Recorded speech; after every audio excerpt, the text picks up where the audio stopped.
بسم اللہ الرحمن الرحیم، میں ہوں خواجہ متین۔ آج پھر ہم بات کریں گے شام میں اس وقت کیا صورتحال ہے، کیونکہ جب سے جو بشار الاسد کی حکومت ختم ہوئی ہے وہاں جو ایران ہے اس کا کتنا نقصان پہنچا، اس کے ساتھ ساتھ حماس اور جو حزب اللہ کی جدوجہد ہے وہ بھی کمزور ہو پائی ہے یا اس میں کیا کیا مضمرات سامنے آئے، اس پر بھی بات ہوگی۔ ایک نئی ریاست کردستان کی بھی بات کی جا رہی ہے، کیونکہ یہ جو ایران اور ترکی ایک دفعہ پھر آمنے سامنے آ کر کھڑے ہو گئے ہیں، لفظی گولہ باری عروج پر ہے۔ آج پھر ہمیں جوائن کیا ہے جو مشرق وسطیٰ کے ماہر ہیں، رضی طاہر بھائی۔ السلام علیکم جی، ویلکم حضور۔ یہ بتائیں، اس وقت ہم نے بات چیت کی تھی جب آغاز ہوا تھا وہاں یہ جو باغی ہیں جو یہ بڑھ رہے تھے تیزی کے ساتھ آگے، تو آپ نے کہا تھا یہ بڑی تیزی کے ساتھ بڑھ رہے ہیں۔ تو آج جب ہم یہ صورتحال دیکھتے ہیں، باغیوں نے حکومت قائم کر لی ہے اور جو بشار الاسد ہیں وہ چھوڑ کر ماسکو پہنچ چکے ہیں۔ اب کیونکہ ایران کا بڑا بیس کیمپ تھا، وہ کہا جاتا ہے کہ جتنی بھی جو امداد ہے، جو مجاہدین تنظیمیں ہیں، جو حزب اللہ ہے اور حماس، وہ ان کی تعاون ہو رہا تھا۔ یہی شام ہب تھا۔ کتنا بڑا یہ ڈیزاسٹر ہے ایران کے لیے؟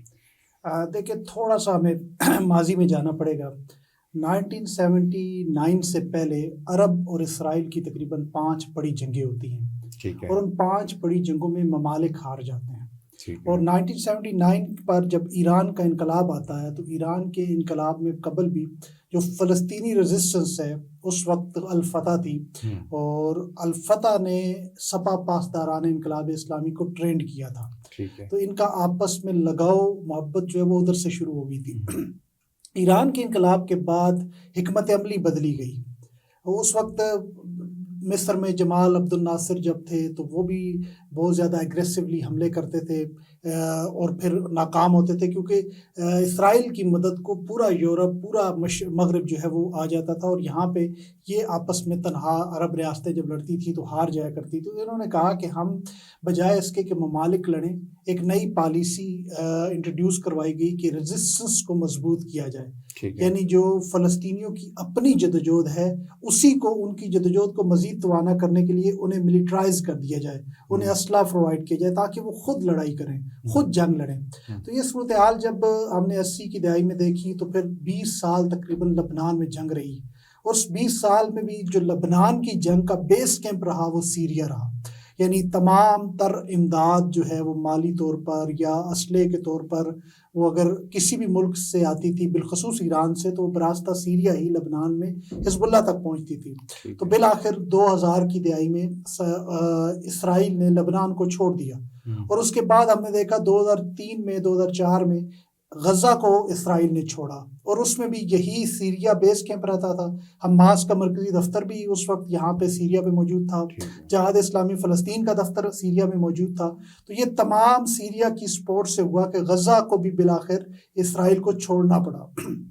تو ہم نے دیکھا کہ مسلسل اسرائیل کی 2007 کی جنگ میں بھی ناکامی ہوتی ہے، 2010 کی جنگ میں بھی ناکامی ہوتی ہے، 2006 کی لبنان جنگ میں بھی ناکامی ہوتی ہے۔ تو جو جنگیں وہ ممالک کے ساتھ لڑ رہے تھے وہ ہار رہے تھے، اب جو جنگیں گوریلا وار میں آ گئی، مزاحمت کے ساتھ آ گئی، وہ مسلسل وہ ہار رہے تھے۔ تو ان کے لیے یہ سیریا جو ہے ان کی آنکھوں کو چبھ رہا تھا 1979 سے، اور 1979 سے پہلے حافظ الاسد کی حکومت، اب پھر بشار الاسد کی حکومت نے فلسطینی ریزسٹنس کو مضبوط ترین کیا تھا۔ تو یہ صرف ایران کا نقصان نہیں، میں سمجھتا ہوں کہ فلسطین کا بہت بڑا نقصان ہوا ہے کہ اس کا جو بیس کیمپ ہے وہ 2024 میں جا کر ان کو کامیابی ہوئی ہے۔ تقریباً 14 سال کی سول جنگ لڑنے کے بعد وہ کامیاب ہوئے ہیں کہ انہوں نے بیس کیمپ توڑ دیا ہے۔ لیکن مشرق وسطیٰ میں ہم دیکھیں رضی طاہر کہ ایران کی آپ کو پتہ ہے ہمیشہ سے وہاں مداخلت بھی رہی ہے، اثر سوگ کی یہ جنگ شروع سے جاری ہے، لیکن اس جگہ پر جب شام جیسے ملک پر قبضہ ہو جاتا ہے تو اثر سوگ کو تو بہت نقصان پہنچا ہے ایرانی۔ بالکل ایسا ہی ہے، اور اس کو تو ایرانی ایڈمٹ کریں یا نہ کریں، ایران کا جو ایکسس آف ریزسٹنس ہے وہ ٹوٹ گیا ہے، اور جو قاسم سلیمانی کا بنایا ہوا ایک پودا تھا، لگایا ہوا ایک پودا تھا، وہ بالکل ٹوٹ گیا۔ اس میں یمن شامل ہے، اس میں لبنان شامل ہے، اس میں عراق ہے، لیکن یہ تمام ممالک اس کی ریزسٹنس جو اس کے اندر ہے وہ تبھی آپریٹ کر سکتی ہے کہ سیریا کا بیس کیمپ ان کے پاس ہے۔ تو ایک بہت بڑا نقصان ہوا ہے ریزسٹنس کو، کہ اب حزب اللہ کے لیے بھی زمینی راستہ کوئی بھی نہیں ہے۔ جو عراق کے راستے سے پہلے ان کو مکمل رسد پہنچتی تھی وہ ختم ہو گیا، ٹوٹ گیا۔ جو سیریا جو ہے فلسطین تک پہنچا سکتا تھا وہ بھی ٹوٹ گیا، رسد ختم ہو گئی ہے۔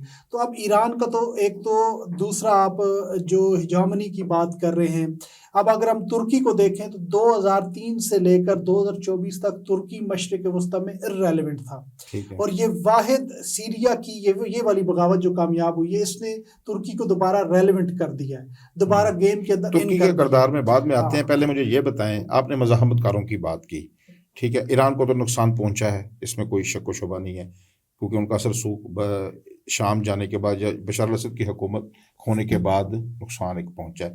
لیکن جو دو مزاحمت کار تنظیمیں ہیں، ایک فلسطین میں کو جو حزب اللہ لبنان میں، ان کو کتنا نقصان پہنچا؟ دیکھیں کہ ہم نے دیکھا کہ اسرائیل نے دو بڑے جو لیڈر تھے، سید حسن نصر اللہ، ان کو بھی شہید کر دیا، پھر یحییٰ سنوار وہ بھی شہید ہوئے، اسماعیل ہانیہ، انہوں نے تو بڑے ٹارگٹ اپنے اسرائیل تیزی کے ساتھ آگے بڑھ رہا ہم دیکھ رہے ہیں. تو یہ جو مزاحمت جو ہو رہی ہے ابھی، ان کا جب امداد بھی نہیں ان کے پاس ہوگی، کمک بھی نہیں آئے گی، وسائل بھی نہیں ہوں گے، اسلحہ بھی نہیں ہوگا، تو یہ پھر برقرار لڑ پائیں گے اسرائیل کے ساتھ؟ دیکھیں 2024 میں اگر اسرائیل نے گین کیا ہے تو یہی چیز گین کی ہے کہ اس نے مزاحمت کی جو طاقت ہے، جو اس کو اکٹ ہے، انفرادی طور پر تو حزب اللہ پھر بھی لڑتی رہے گی، اور اس کے پاس یہ طاقت موجود ہے کہ وہ اپنا اسلحہ خود بنا سکتی ہے. جو راکٹ و کاتیوشا وہ یوز کرتے ہیں وہ بنا سکتے ہیں، نصر میزائل وہ یوز کرتے ہیں وہ اپنا خود بناتے ہیں. تو حزب اللہ تو کیونکہ حزب اللہ ایک انڈیپینڈنٹ ملک کے اندر آپریٹ کرتی ہے تو اس کو اپنا اسلحہ خود بنانا مسئلہ نہیں ہے. ان کے پاس ملک ہے، ان کے پاس ملک ہے، ان کے پاس آزادی ہے، وہ کر سکتے ہیں. سمندری راستہ بھی ہے تو وہاں سے بھی کوئی نہ کوئی کمک ان کو ملتی رہے گی. بنیادی طور پر حماس کی کمک جو ہے وہ بالکل رک گئی ہے. ایسے لگتا ہے کہ حماس کے لیے امداد کے تمام راستے بند کر دیے گئے ہیں، ان کو گھیرے میں آ گئے ہیں. جو حماس کے لوگ ہیں، جو مجاہدین ہیں، ان کو گھیرے میں اسرائیل نے یہ نقشہ بنا دیا. اور حماس جو ہے اس وقت آئسولیٹڈ ہو چکی ہے، کیونکہ ایک طرف جو ہے حماس جب لڑ رہی تھی، تقریباً آج 440 سے زائد دن ہو چکے ہیں. ان 440 دنوں میں حماس کے پاس لڑنے کے لیے ایک طرف لبنان کے بارڈر پر حزب اللہ نے انگیج کیا ہوا تھا. اسرائیل کی آدھے سے زیادہ فوج ادھر انگیج تھی جو لبنان بارڈر پر. پھر سیریا بارڈر بھی انگیج تھا، کیونکہ یہاں سے عراقی مزاحمت بہت زیادہ حملے کرتی تھی، ہفتے میں 2 3 4 مختلف سٹرائکس کرتے تھے. تو یہ تمام بارڈر اسرائیل کا انگیج ہونے کی وجہ سے اس کی ساری فوجوں کی زیادہ تعداد ادھر تھی، اور جو 30% فوج ہے وہ اس نے غزہ میں انگیج کی ہوئی تھی. تو وہ اس قسم کی ہم نے اس کی کامیابیاں نہیں دیکھی. وہ کہیں بھی جاتا تھا 10-15 دن سے ٹک نہیں پاتا تھا، پھر واپس اس کو آنا پڑتا تھا. تو اب جب سے یہ ختم ہوئی ہے، لبنان کی محاذ پر جنگ ختم ہوئی ہے، جنگ بندی ہوئی ہے، سیریا کے محاذ کو انہوں نے ویسے ہی فتح کر لیا ہے. تو اب جو ہے حماس ایک واحد تنہا آئسولیٹڈ ہے. انہوں نے مزید برگیڈ ادھر کر دی ہیں، اور اب جو اسٹیٹمنٹ آئی ہے وہ بڑی خطرناک ہے کہ ہم 2004 سے پہلے کی طرح غزہ کے اندر اسرائیل کی جیوش جو سیٹلمنٹ ہے وہ کریں گے، یعنی یہودی آباد کاری کریں گے. اور اگر وہ یہودی آباد کاری کر دیتے ہیں بہت سے حصوں میں، تو اس کا مطلب ہے مغربی کنارے کی طرح وہ یہاں پہ بھی اسی طرح قبضہ جما لیں گے جس طرح مغربی کنارے. یہ آپ کو نظر آ رہا ہے کہ ان کے قدم اسرائیل کے قدم اب تیز سے بڑھتے جا رہے ہیں، اور ان کا شکنجہ غزہ پہ مضبوط ہوتا دکھائی دیتا ہے. غزہ پہ اگر شکنجہ وہ مضبوط کر لیتے ہیں تو فلسطینیوں کے پاس کوئی علیحدہ سیپریٹ کوئی زمین، کوئی لینڈ نہیں رہتی، کوئی مورچہ نہیں رہتا جہاں سے وہ اسرائیل کے خلاف اپنی جدوجہد. ابھی ایران اور ترکی کی جو لفظی گولہ باری ہے، یہ آپ کو جو اس میں آئے دن شدت، ابھی تو لفظی گولہ باری ہے لیکن آپ کو پتہ ہے شروع میں لفظی گولہ باری سے معاملات، اس کے پیچھے پس منظر ذرا مختصراً بتائیے گا، وجہ کیا ہے یہ اور کہاں تک یہ جا سکتی ہے؟ دیکھیں وجہ تو سب کے سامنے ہے کہ شام میں جو کچھ ہوا اس کی وجہ سے اس وقت جو آیت اللہ خامنئی ہیں انہوں نے براہ راست ترکی کو الزام دیا ہے کہ آپ نے ہمارے ساتھ غداری کی ہے. ہوا یوں ہے کہ جو ترک کی انٹیلیجنس تھی وہ 2 ماہ قبل ایک ملاقات ہوتی ہے جس میں بشار الاسد کا نمائندہ موجود تھا، ایران کے نمائندے بھی، اور انہوں نے یقین دہانی کرائی تھی کہ ہم کوئی کسی قسم کی مداخلت شام میں نہیں کریں گے کیونکہ اس سے فلسطین کا اس کو نقصان پہنچے گا. یہ یقین دہانی کروانے کے بعد تقریباً جو ہے وہ بشار الاسد کو تو آپ کہہ رہے ہیں تسلی ہوگی نا کہ وہاں پہ اب میرے خلاف کچھ نہیں ہوگا تو ہم اپنا کام اس طرح کرتے رہیں گے. لیکن جب 2 ماہ بعد اچانک سے یہ ویو سامنے آتی ہے جس کی خود بشار الاسد بھی توقع نہیں کر رہے تھے، تو اس سے یہ محسوس ہوتا ہے کہ ترکی نے ایک قسم کا بیٹرائی کیا ہے، ایک قسم غداری کی ہے، بدعہدی کی ہے. تو اس وجہ سے بہت زیادہ دونوں ممالک کے درمیان کشیدگی بڑھ چکی ہے. ایک طرف ہم دیکھتے تھے کہ ماضی میں تھوڑا سا ان میں برف پگھل چکی تھی، صدور آنا شروع ہو چکے تھے، معاملات اچھے ہو رہے تھے، لیکن اب دوبارہ ایک کشیدگی بہت زیادہ بڑھ چکی ہے، اور دونوں ممالک کی شروع میں یہ کوشش رہتی ہے. 3 ممالک ایسے ہیں جو کوشش رکھتے ہیں کہ ہم مشرق وسطیٰ کے ہم وہاں پہ جو ہے اپنا ہولڈ رکھے. ایک ترکی ہے، ایک ایران ہے، ایک سعودی عرب ہے.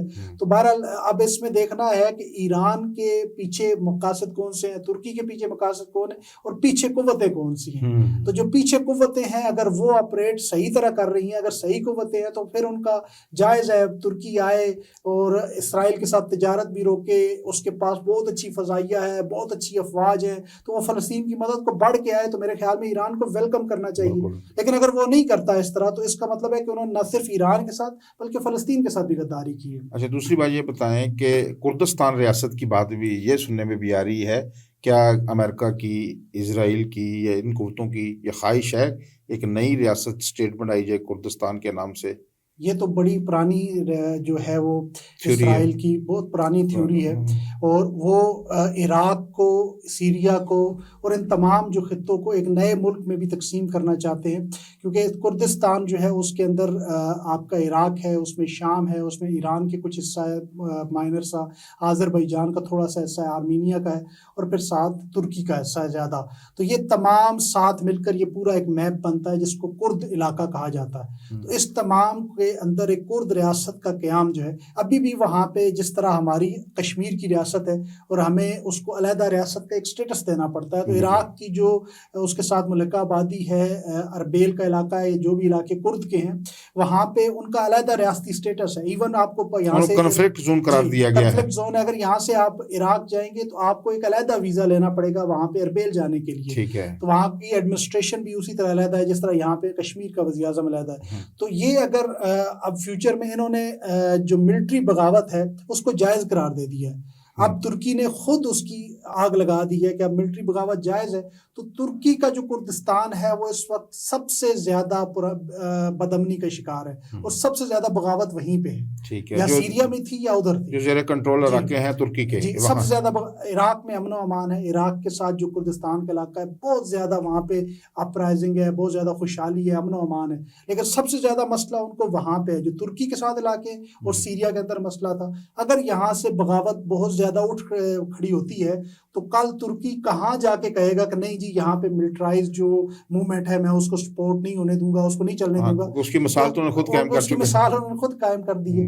تو آئندہ مستقبل میں اسرائیل کا ایجنڈا تو گریٹر اسرائیل بنانے کے پیچھے یہ ہے کہ ہم ایک نیا کردستان بنائیں گے تاکہ یہ تمام ممالک تقسیم ہو جائیں، سکویز ہو جائیں، تاکہ ہمیں موقع مل جائے آگے بڑھنے کے لیے. جی ناظرین، آج کے لیے اتنا ہی. ہم نے آج کوشش کی ہے جو اس وقت نئی صورتحال ڈیولپ ہوئی ہے مشرق وسطیٰ میں، اس کے بارے میں آپ کو آگاہ کر سکیں. اس کے بارے میں آپ کو آئندہ آنے والی ویڈیوز میں بھی بتاتے رہیں گے. اپنا خیال رکھیے گا. اللہ نگہبان.